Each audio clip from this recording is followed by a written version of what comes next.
Aloha Jivas, welcome to our reading of Bhagavad Gita as it is by A.C. Bhaktivedanta Swami Prabhupad.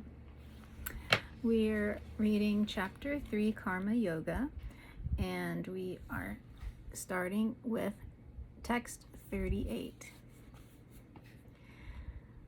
Dumena vriyate vanir yata darsho malena cha yato bena vrito garbhas tata tanedam avritam. As fire is covered by smoke, as a mirror is covered by dust, or as the embryo is covered by the womb, similarly, the living entity is covered by different degrees of this lust. Right, so we're continuing on from yesterday's reading where Krishna answered Arjuna's question about, why are people impelled to act in a way that isn't in their best interest, almost as if like it's out of their control. And Krishna basically just names the answer as our propensity for lust. So it's saying that the living entity is covered by different degrees of this lust. Purport: there are 3 degrees of covering of the living entity by which his pure consciousness is obscured. This covering is but lust under different manifestations, like smoke in the fire, dust on the mirror, and the womb about the embryo. When lust is compared to smoke, it is understood that the fire of the living spark can be a little perceived. In other words, when the living entity exhibits his Krishna consciousness slightly, he may be likened to the fire covered by smoke.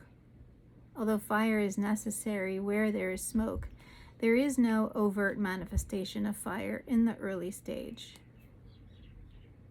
Right? So like when you're starting a fire, you before it burns big, you see let's say where you're rubbing 2 sticks together, you see the smoke coming up and you know that it's about to spark.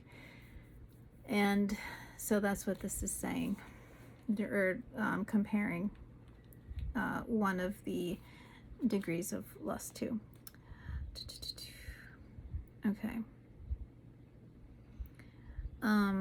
This stage is like the beginning of Krishna consciousness. The dust on the mirror refers to a cleansing process of the mirror of the mind by so many spiritual methods. The best process is to chant the holy names of the Lord. The embryo, covered by the womb, is an analogy illustrating a helpless position, for the child in the womb is so helpless that he cannot even move. This stage of living condition can be compared to that of the trees. The trees are also living entities, but they have been put in such a condition of life by such a great exhibition of lust that they are almost void of all consciousness.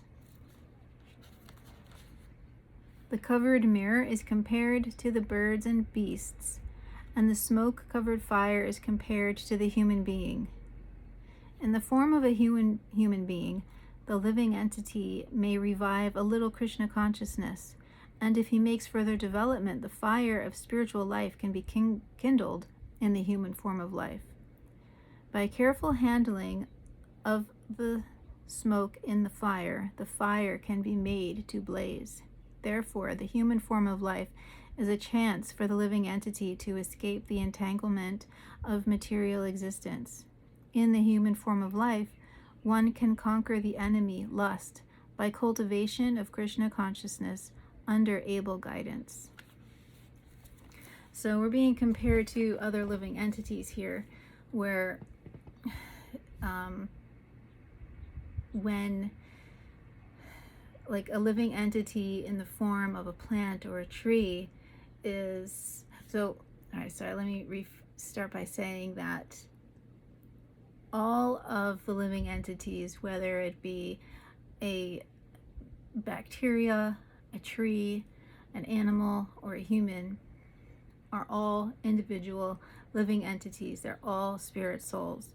And the degree of consciousness that they are capable of attaining is variable according to the form of life that you are living. And the human form of life is the highest form of life to attain Krishna consciousness, to attain liberation from this repeated cycle of birth and death, because you can achieve the highest state of consciousness. Animals are, I guess, the next level down. And even within the animal kingdom, there's different degrees of consciousness, where the Vedas say that the cow has the highest. And it also, I think it describes fish as being one of the lower animal forms in terms of the degrees of consciousness that it has. But even in my own experience, like, I have had like intelligent interaction with fish. So it's not like, there's no intelligence there. It's just the degree to which they are capable of attaining liberation from that form. I shouldn't say that, because I think that's really only in the human form of life. But the degree to which they are able to, the degree of consciousness that they have, awareness. And so, like, animals are very much acting according to these like the innate desires that all souls have. I mean, we talked about this, like, we all have some kind of desire, like this natural desire of loving, the natural desire for eating.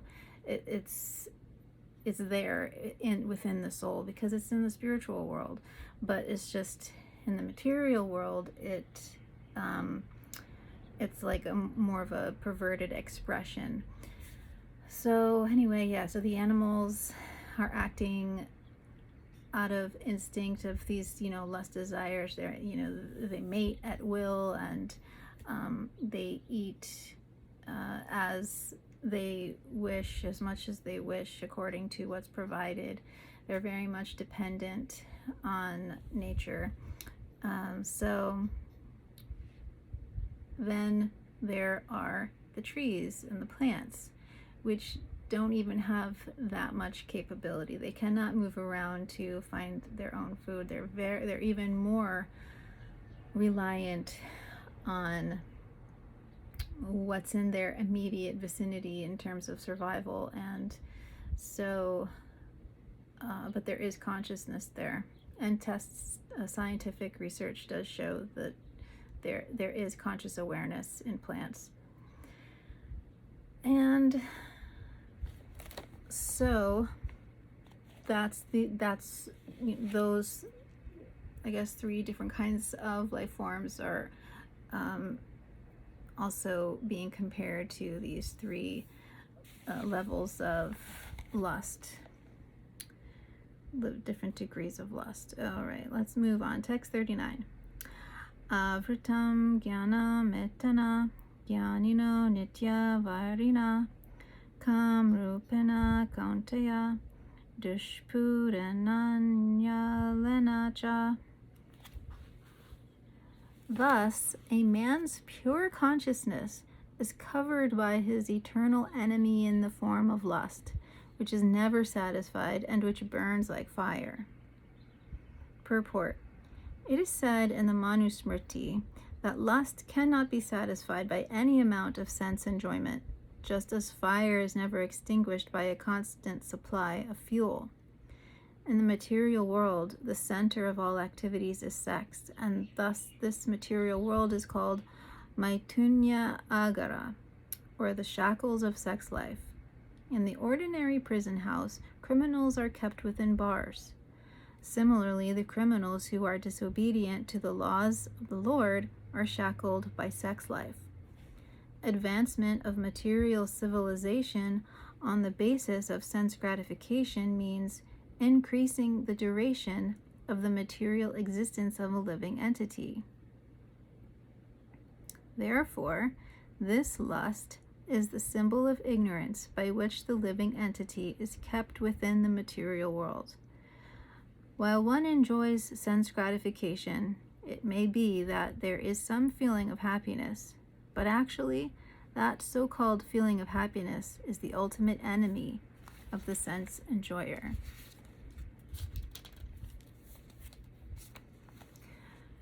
And why would that be?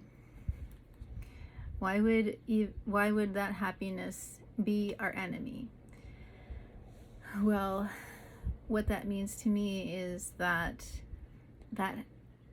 happiness that you experience from, sense pleasures like eating and sex and whatever else are temporary, and because they're temporary, we're constantly driven to want and attain all those things, and it can our lives can revolve around it.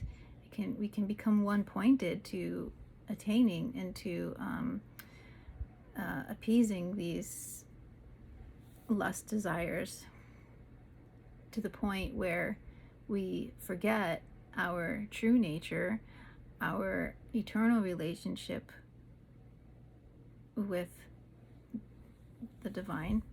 And so also we are creating like more and more karma for ourselves. We're like entrenching ourselves in this cycle of birth and death.